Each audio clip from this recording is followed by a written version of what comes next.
Ministri i Kulturës, i Rinisë dhe i Sportit dhe kryetari Ferizajt nënshkruan marrëveshje për ndërtimin e një stadiumi rajonal afër sallës Bill Clinton në këtë qytet. Ky projekt, që kap vlerën rreth 10 milion euro, u vlerësua si më i rëndësishmi që ka ndodhur ndonjëherë në komunën e Ferizajt. Është pjesë projekteve të rëndësishme të cilat po përpiqemi ne të realizojmë bashkë me komunat. S'është shumë e rëndësishme pjesëmarrja si shumë e komunës, është e rëndësishëm partneriteti, sepse kjo do të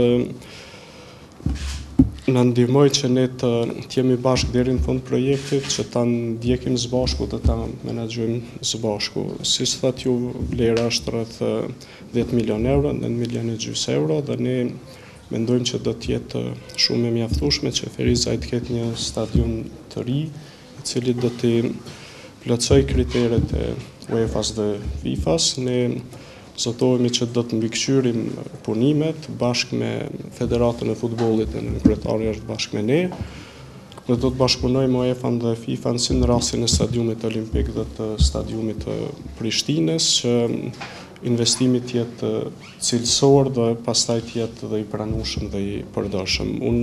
Ndërsa kryetari i komunës, Muharrem Sfarqa, tha se për këtë projekt kapital, komuna Ferizajt do të participojë me 1 milion euro dhe do t'i ndajë 34 hektar tokë afër sallës Bill Clinton. Unë dëshiroj të i përgëzoj të gjithë ata që kanë punuar me përkushtim për realizimin e këtij projekti, në veçanti ministrin Shala me bashkëpunëtorët e tij dhe me stafin e Federatës së Futbollit, por po ashtu edhe përfaqësuesit dhe zyrtarët tanë të financave, të cilët kanë qenë të gatshëm që të bashkëfinancojmë në këtë projekt, për të sjellë Ferizajt një investim kaq të rëndësishëm për të gjithë sportdashtit dhe për gjithë qytetarët e komunës së Ferizajt, i cili ka munguar këtij qyteti dhe është një nga projektet më të mëdha që është realizuar ndonjëherë ndoshta në këto 70 vitet e fundit. Mirënjohës për këtë investim u shpreh edhe nënkryetari i Federatës së Futbollit, Agim Ademi. Unë uroj qytetin e Ferizajt dhe futbolldash dhe sidomos futbollistë e Ferizajt në emër të kryetarit vogël dhe komitetit ekzekutiv. Kjo është një ngjarje e madhe edhe për ne, sepse po bëhet një stadion me norma të UEFA-s dhe FIFA-s, dhe mund të them që ky është projekti më i mirë deri sot në kuadër të stadionit që bëhet në Kosovë.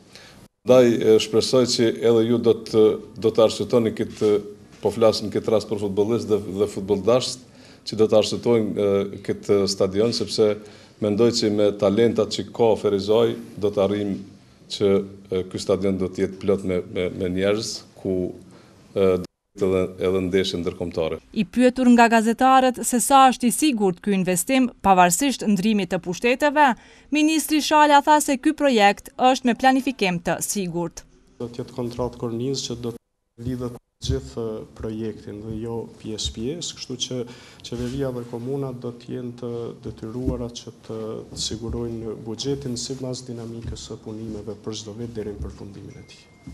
Në bazë planifikimit kashët kornizës afatmesme të shpenzimeve. Në bazë të marrëveshjes së nënshkruar, projekti për ndërtimin e stadiumit parashihet të përfundojë në vitin 2021.